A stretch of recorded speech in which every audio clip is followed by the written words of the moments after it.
Assalamualaikum warahmatullahi wabarakatuh. Hai, bertemu lagi dengan saya. Perkenalkan dulu, nama saya Septi Meleni Andriani. NIM saya 1913300000532. Nah, kali ini saya akan memberikan sebuah penjelasan kelas 2, tema 3, subtema 1, pembelajaran 1. Nah, saya ambil tentang IPS, yaitu Dena. Selanjutnya, simak ya. Nah, Dena, yang pertama yaitu Dena. Dena, apa itu Dena? Ada yang tahu apa itu Dena? Dena merupakan sebuah peta berukuran kecil yang menunjukkan dan menggambarkan peta lokasi dari suatu tempat. Dena merupakan suatu gambar yang menunjukkan letak kota, jalan, atau tempat lain. Dena sendiri juga bisa memiliki arti sebagai gambar rancangan rumah dan juga bangunan.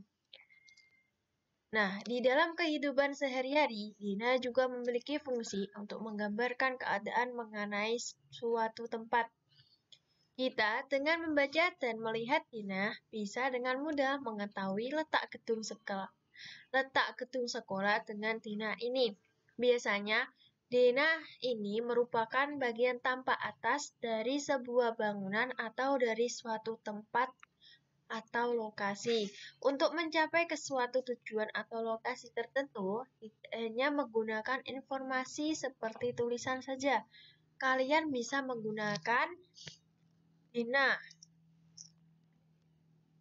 Fungsi atau manfaat kegunaan dari Dena tidak hanya berfungsi sebagai penunjuk suatu lokasi atau tujuan saja, Dena juga memiliki fungsi atau manfaat sebagai berikut. Nah, yang pertama, susunan ruang. Yang kedua, dimensi ruang. Yang ketiga yaitu isi ruang. Yang keempat yaitu fungsi utilitas ruang atau seperti listrik, AC, dan lain sebagainya. Serta sebagai petunjuk jalan.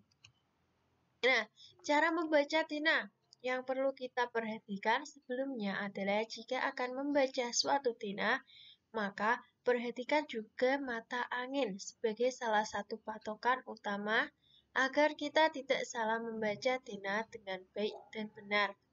Biasanya, Dena lokasi suatu tempat memiliki mata angin utara yang akan menghadap ke atas. Secara otomatis, maka atas adalah utara. Jadi bagian atas adalah utara. Bagian kanan, timur, bagian bawah, selatan, bagian kiri adalah barat.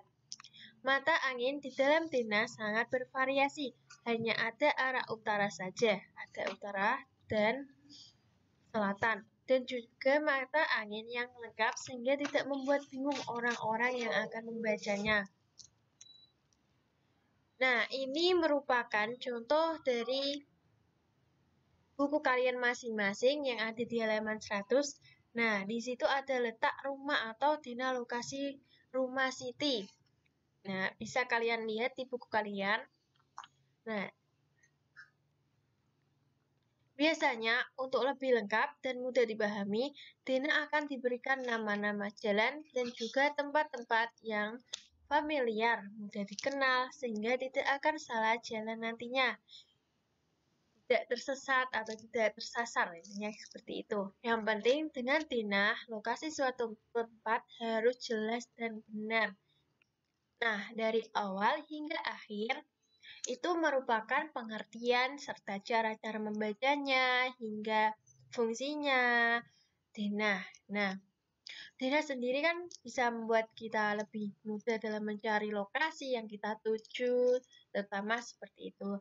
Nah, di mana contohnya, di mana letak rumah Siti? Kita kembali ke contoh halaman 100.